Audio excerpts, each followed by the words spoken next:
The Wars of the Three Kingdoms, 1639 to 1646. Origins to the First English Civil War. In the mid-17th century, the British Isles stood on the edge of total collapse. Three kingdoms, England, Scotland, and Ireland, each burning with religious tension, political defiance, and the unbreakable will for power. At the center of this chaos stood one man, King Charles I, a ruler obsessed with divine authority, ritual, and absolute control.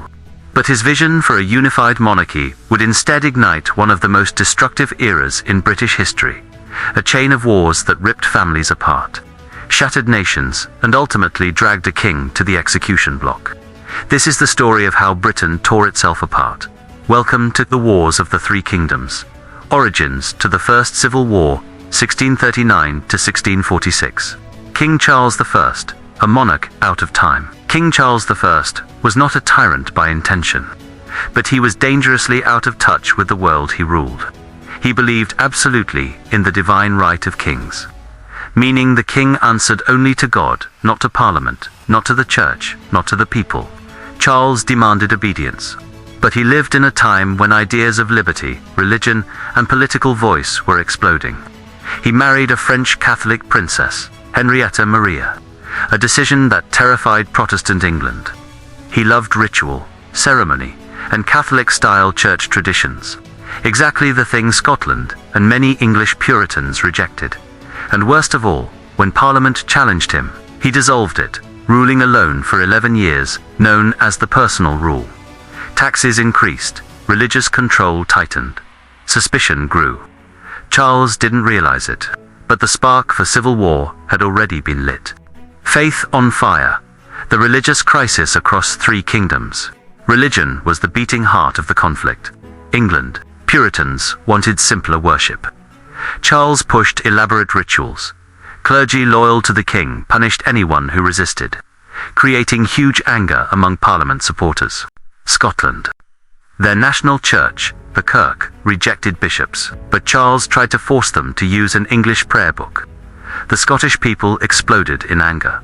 Churches rioted, crowds shouted, and nobles signed the National Covenant, publicly rejecting the king's religious reforms. Ireland. Ireland was ruled by English Protestants, but the native Irish population remained Catholic. By 1641, tension turned into full rebellion, with massacres on both sides, deepening fear across Britain. Three nations, three religions. One king trying to control all of them. This powder keg was moments away from exploding. The Bishops' Wars. Scotland defies the crown. Charles tried to force bishops on Scotland. Scotland said no to the king, marched an army north. But his soldiers were underpaid, untrained, and unmotivated. The Scots, however, were organized and united. In the First Bishops' War, 1639, the two sides barely fought, but Charles realized Scotland would not back down. The Second Bishops' War, 1640, was worse. Scottish forces invaded England, captured Newcastle, and demanded money to withdraw. Charles was humiliated and forced to call Parliament again for funds. This moment changed everything.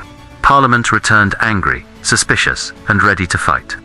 The road to civil war had begun.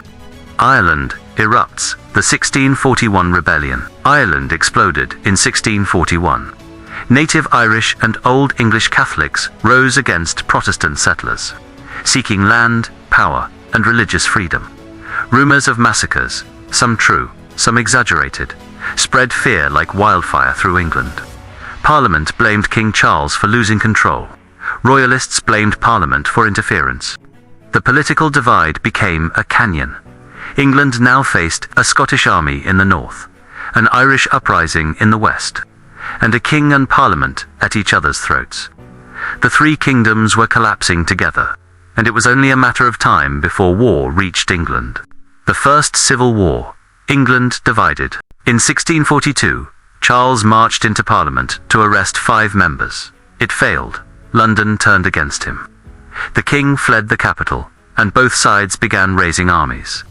2 factions emerged: Royalists, Cavaliers, nobles, traditionalists.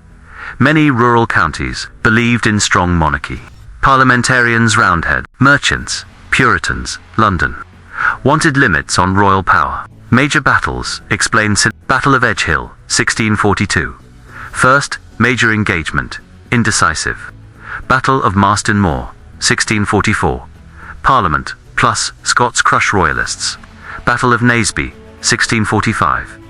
Turning point, King's army destroyed. Oliver Cromwell, the reluctant commander, a minor gentleman from Huntingdon. Cromwell rose from obscurity to become the most important soldier of the war. He trained cavalry units with strict discipline, turning them into the famous Ironsides. Cromwell helped create the new model army, Europe's most modern fighting force. His victories at Marston Moor and Naseby crushed the king's hopes of regaining power. The fall of the king, 1646. By 1646, Charles's armies were broken.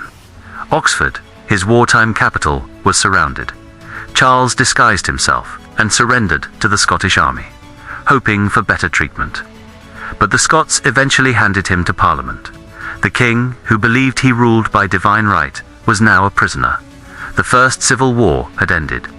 But the tragedy was far from over. The First Civil War had ended, but peace was an illusion.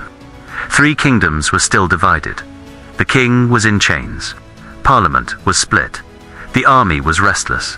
A second war was coming, and the fate of the monarchy itself hung by a single thread. Subscribe, this like, is share. not the Thanks end. for watching. Part 2, coming next. The fall of the monarchy, 1646 to 1651.